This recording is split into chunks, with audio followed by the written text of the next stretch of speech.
We are Group 2, and we will talk about the homeless people in Philadelphia and how coronavirus have impact their lives. Due to their conditions, they are people who need help the most during the pandemic. Homeless people in Philadelphia are more susceptible to coronavirus because of the lack of products they have to protect themselves from the virus, such as face masks, gloves, hand sanitizer, and alcohol. COVID-19 is everywhere. It has become a global issue. This means that it takes all of us to stop the spread of this virus. However, to achieve that, we should start addressing the problem locally. Despite some of them being at shelter facilities, there are a number of homeless people who live in the streets. Homeless people frequent public areas, and if they're not able to protect themselves, the probability that another person could get infected increases.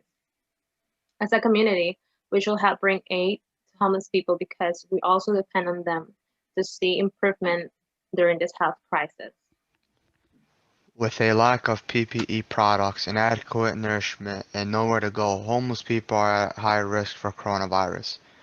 Homeless people don't have the means to buy products to protect themselves from the virus. Spreading information about this local issue through social media is one of the methods we could use to bring consequences and motivate people to take action with us. By helping organizations with funds or donations, either monetary or goods, we would create a page in Facebook, Instagram, and Twitter named Help Homeless in Philly, where we can inform others about the challenges faced by homeless people. We would also provide information on different organizations and how to donate or help them. We would post statistics and recent news about homeless people. We would share it on our personal accounts so people who already follow us can spread the word as well.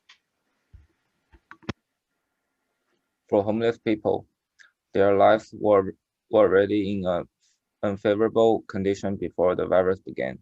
According to the National Alliance to End Homelessness, Pennsylvania has approximately 13,199 homeless people, as reported by Philadelphia Homeless Services. The city has about 5,700 people, of whom 950 are unsheltered. These report, these reports combined show that 43% of all homeless in PA are from Philadelphia. Because of this rate, if they do not receive the proper attention, the COVID-19 is going to proliferate faster. Um, the lives, the, the lives and health of homeless people who live outside depend on the contributions made by organizations, which shows the importance of the participation of people residing in Philadelphia. For example, many homeless people who couldn't go to shelter chose to encamp during the pandemic lockdown. Police officers set a deadline to leave the parkway. However, homeless people have refused because they feel safer in encampments, given that they rely on each other to survive and it's easier to receive aid from organizations. They need the aid necessary because there's a higher probability that the cases will arise and the virus will spread since they are located in local and open spaces. Homeless people have taken other locations as a place to stay. According to City Journal, during the past months, there has been a variety of homeless people at Philadelphia's train station, which has become a temporary home for them. This place was not frequented by people during the lockdown, but as people adapt to new pandemic lifestyle, they have to frequent public spaces. Because of this, we need to support organizations that contribute to the well-being of homeless people. Organizations such as Ambassadors of Hope, Angels in Motion, Broad Street Ministry, Prevention Point, and Project Home have contributed to the reduction of the homeless population in Philadelphia. By helping them to obtain face covering and antiseptic products, we are ensuring that those places are slightly safer than if unprotected people were staying in public areas. Around 100 vagrants have taken asylum at Philadelphia International Airport during the COVID-19 pandemic since it was not being used and they had nowhere else to go.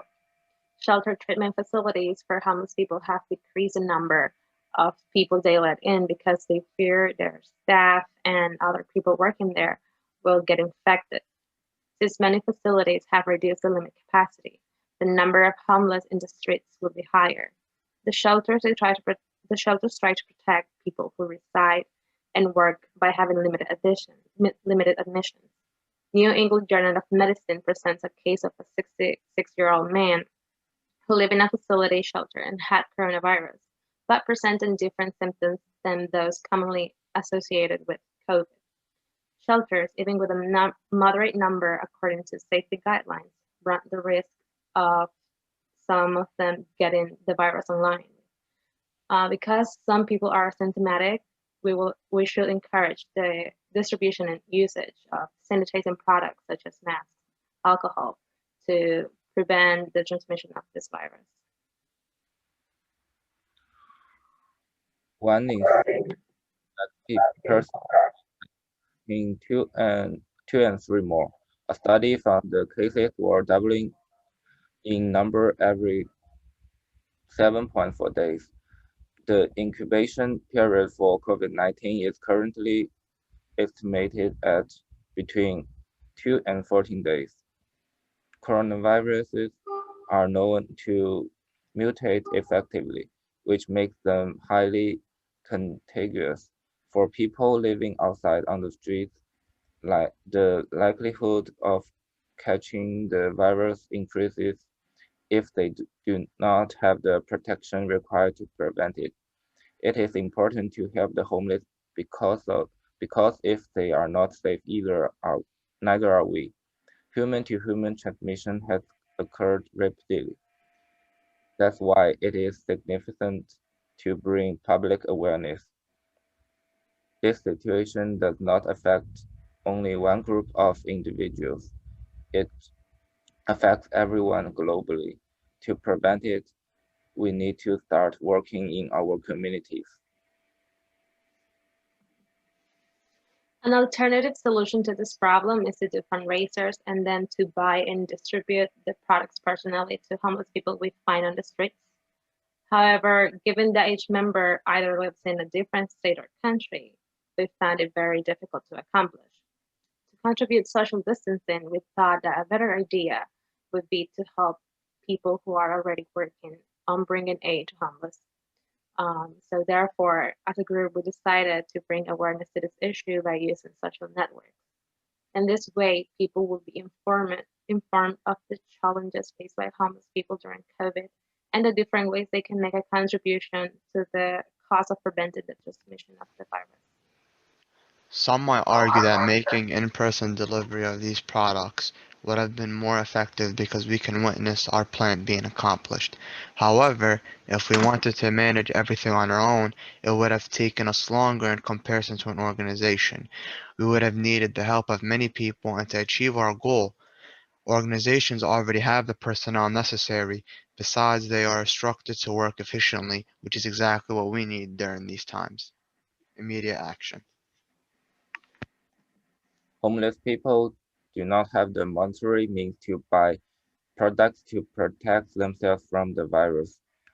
They could either get easily infected and infect others with the COVID, which could potentially jeopardize our community's health, causing an increase of COVID cases.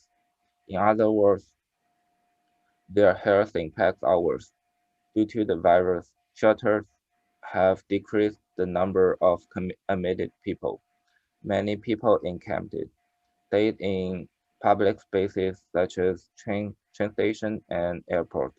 Homeless people are the most affected during health crisis times, not only because they usually have the concurrent diseases, but also because they have nowhere to go or do not have the financial resources to buy what they need to survive. By supporting organizations committed to ending homelessness, we are protecting homeless people from the virus in this pandemic.